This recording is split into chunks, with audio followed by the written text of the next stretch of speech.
Buenos dias. Olá, alunos. Como estão?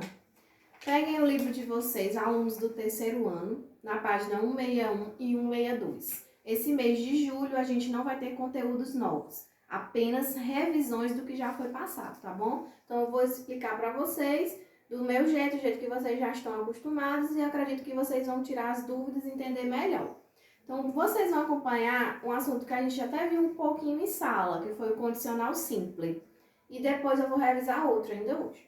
O condicional simples é um tempo verbal que ele expressa o quê? Nada de certeza, nunca certeza. Ele vai poder expressar hipóteses, conselho, que é conselho, deseo, que é desejo, invitação, que é convite. Então, por exemplo, lembram daquela perguntinha que eu fiz lá na sala? Lo que tu harías se te tocasse el prêmio gordo de la loteria? O que você faria se você ganhasse na loteria? Você teria infinitas possibilidades. Mas isso é uma hipótese, não é uma certeza. Para que você faça o que você quer, você precisa primeiro ganhar na loteria, não é verdade? Então, botei aqui. Eu viajaria el mundo. Viajaria. Hipóteses, deseo, é o que eu quero, mas não é o que está acontecendo, porque preciso de uma condição. Por isso que o nome do tempo verbal é condicional. Como eu vou colocar os verbos no condicional? É muito simples. Você vai apenas acrescentar as suas terminações. Quais são essas terminações? Essas aqui.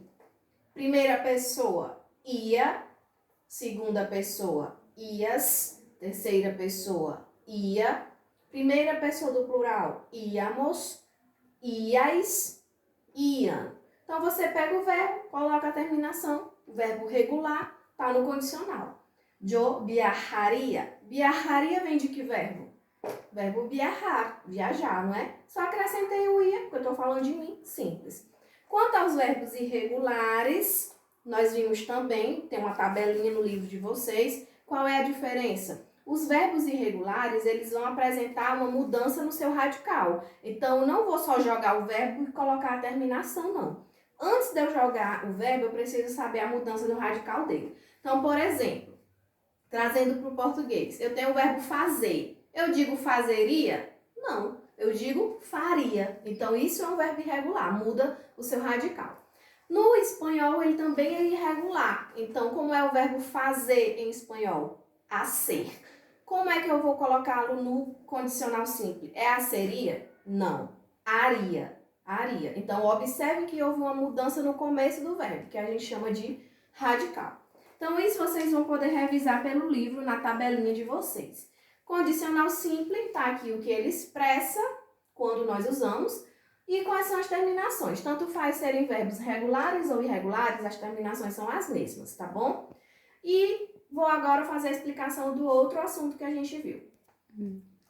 Continuando, vou revisar também outro assunto que eu já passei para vocês nas aulas remotas, que é na página 162, o artículo neutro lo.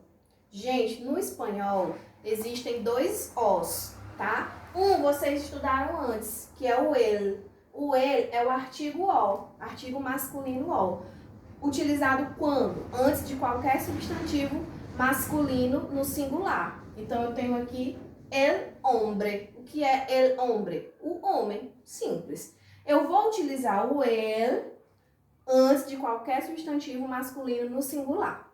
Mas palavras que não são substantivos e que eu preciso utilizar o o em espanhol, não vai ser o ele, tá? Eu vou utilizar o lo, não é lo, a pronúncia é lo. Lembra lá que o ozinho é fechado. Então, por exemplo, eu coloquei uma frase. Lo que tu quieres. Lo que tu quieres. Depois do lo, vem a palavrinha que não é um substantivo masculino no singular. Então, se não é um substantivo masculino no singular, eu não posso utilizar o primeiro lá, o ele, porque ele é só para os substantivos. Então, eu vou dizer lo que tu quieres e não jamais el que tu quieres. Não existe isso. Então, quando eu vou utilizar o lo antes de adjetivos, adjetivos, pronombres, advérbios, qualquer palavra que não seja um substantivo, tá? Antes de qualquer palavra que não seja substantivo, eu coloquei esses três aqui que são os mais utilizados, você vai utilizar o lo. Existe uma exceção? Existe. Se naquela frase o substantivo já foi mencionado anteriormente e ele vai ficar subentendido lá na frente. Tem até um exemplo do livro de vocês que vocês fizeram. Este chico es el más listo del mundo. El o que, gente? El chico, que já foi mencionado anteriormente. Essa é a exceção, tá bom? Hasta la vista!